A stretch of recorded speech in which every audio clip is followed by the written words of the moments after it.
What's up guys, it's Chachi Power here with Rocket Punch Army to do a small review for the Robot Spirits Aura Battler Dunbine. Now normally I probably would overlook this type of design, but the fact that I received a toy when I was very young of a Dunbine stuck with me, so it's got a little bit of nostalgia. The one I had was blue. It's not this purple one, but it's the same figure design. So I figured I'd take a chance with the Robot Spirits, pick them up just to have a modern version of them, and not disappointed at all. It's actually a very good figure. So we're going to take a look at it. First we'll put the figure off to the side, take a look at the packaging, since I do always like to show the packaging. You got the figure here off to the right side. You got your window thing here so you can see the robot without opening the box, and the little accessories, and obviously the big robot Tamashii logo here. Got Dunbine on the side. If we take a look back here, we see him in various poses. Now you'll notice he is able to kneel, which is a very, very cool thing. And here with all the little accessory pieces, and you'll see he does have little bug wings that spread out. It even shows you how this lifts up. So we're going to go ahead and actually take a look at that, and then we'll get into the accessories.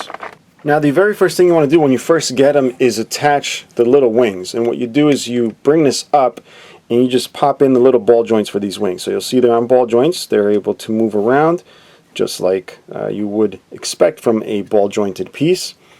So the figure itself, let's get started with the figure.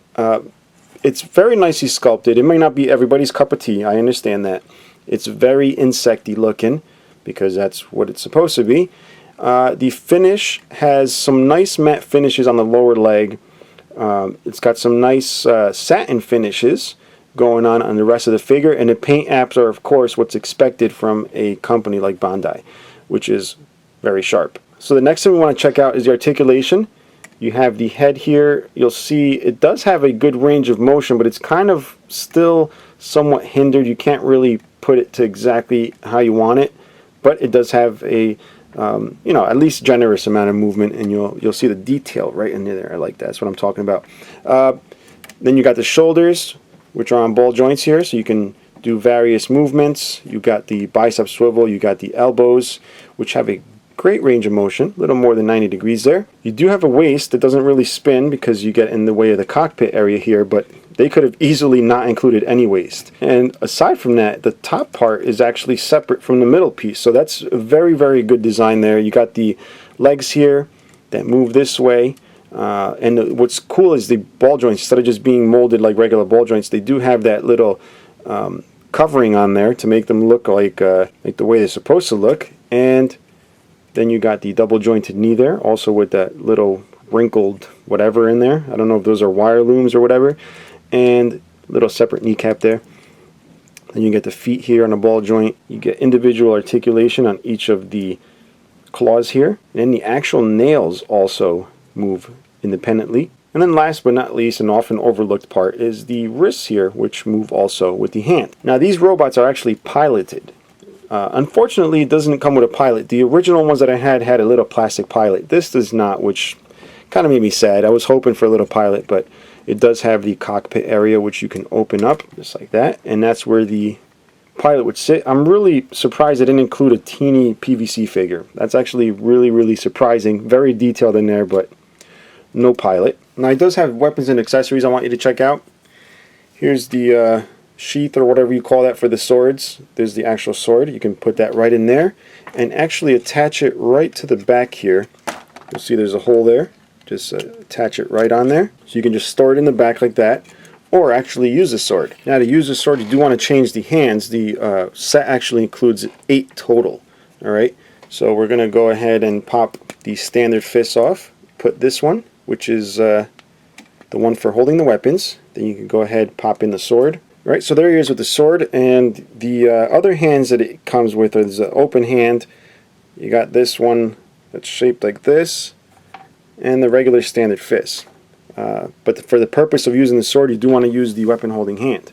Now aside from that, let's go ahead and just remove the sword for a second, put back the standard fist. Actually, before I even put the fist on, we'll put this on.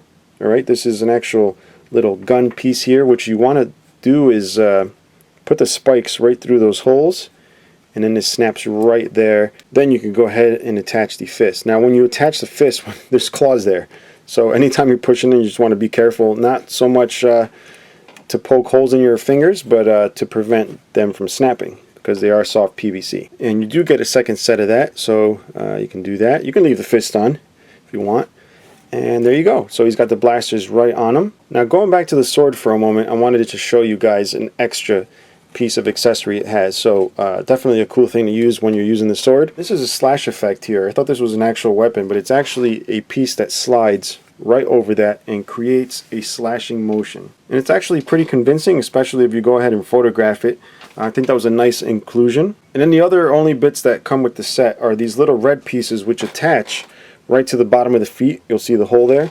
And that's actually to be able to dock him onto this figure here. So you'll see a little red piece would go right underneath his foot and dock here. And since I'm not too familiar with the characters, aside from this one, just from me growing up with one, I'm not sure who this is. I think it's called Dunbine.